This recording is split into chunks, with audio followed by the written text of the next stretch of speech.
La vela mágica. ¿Te imaginas poder apagar una vela sin tener que soplarla?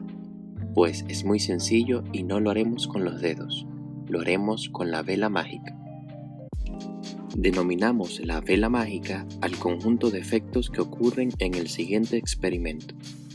Si estás interesado en un proyecto para tus ferias de ciencias en el colegio, pues observa lo que se necesita. Es muy sencillo y lo puedes realizar fácilmente en casa. Para realizar la vela mágica solo se necesitan los siguientes materiales: una vela, un plato, un vaso, preferiblemente transparente para poder apreciar los efectos del experimento, un encendedor de cocina o un yesquero, agua y por último, como opcional, colorante. A continuación, se procederá con el experimento. Se coloca la vela en el plato. Seguidamente se vierte el agua con colorante en el plato, con cuidado de no sobrepasar la vela con la cantidad de agua o que se derrame en el plato. Recuerda que el colorante es para apreciar de mejor manera uno de los efectos del experimento al colorear el agua. Se enciende la vela y posteriormente se tapa la vela con el vaso y observamos lo que sucede.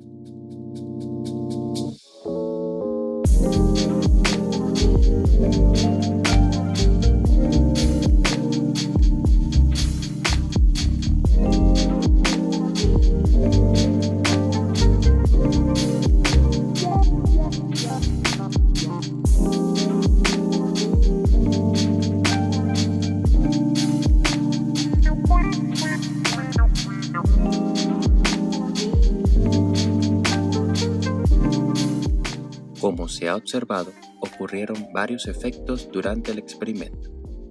El primero y más notorio es cómo se apaga la vela al momento de taparla con el vaso.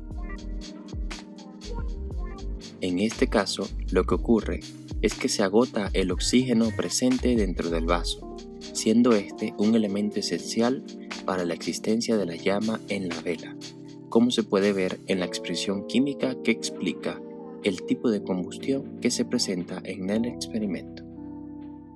La vela hecha de parafina reacciona en estado gaseoso con el oxígeno presente al empezar a evaporarse por la llama. Esto genera dióxido de carbono más vapor de agua. Es por ello que al agotarse el oxígeno no se presenta la llama en la vela porque no es posible la reacción química.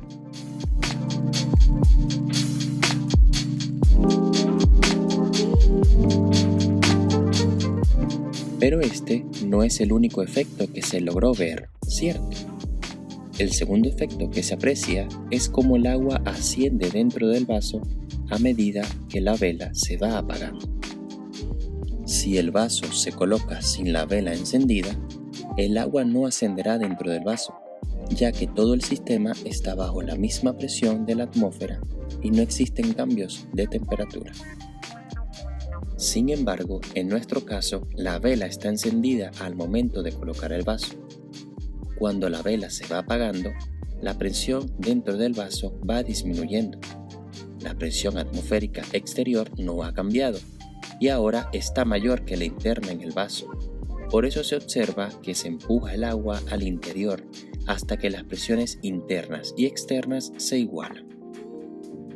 En otras palabras, una vez que se enfría el aire dentro del vaso con el dióxido de carbono, estará a una presión menor, por lo que el agua fluye hacia esa zona.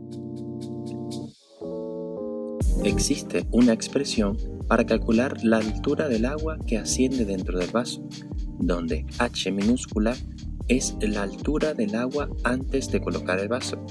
H' es la diferencia de altura del agua con respecto a H, y H mayúscula es la altura total del agua dentro del vaso. En general, los fluidos calientes tienden a subir y a desplazar a los fluidos fríos que tienden a bajar. El aire se desplaza de las áreas de mayor a menor presión, formándose de esta manera los vientos y corrientes marinas. Este experimento representa uno de los principios básicos utilizados en la técnica de cupping o ventosas, la cual es una técnica milenaria de la medicina tradicional china que trata diferentes lesiones musculares con el fin de mejorar la vascularización en la zona aplicada. Recordemos a Michael Phelps, exnadador olímpico, máximo medallista de una sola edición de Juegos Olímpicos, que presentó marcas de la práctica de esta técnica en las Olimpiadas de Río de Janeiro 2016. Esperamos que el video haya sido de su agrado. Los invitamos a suscribirse al canal y darle like si les gustó el video y comentar.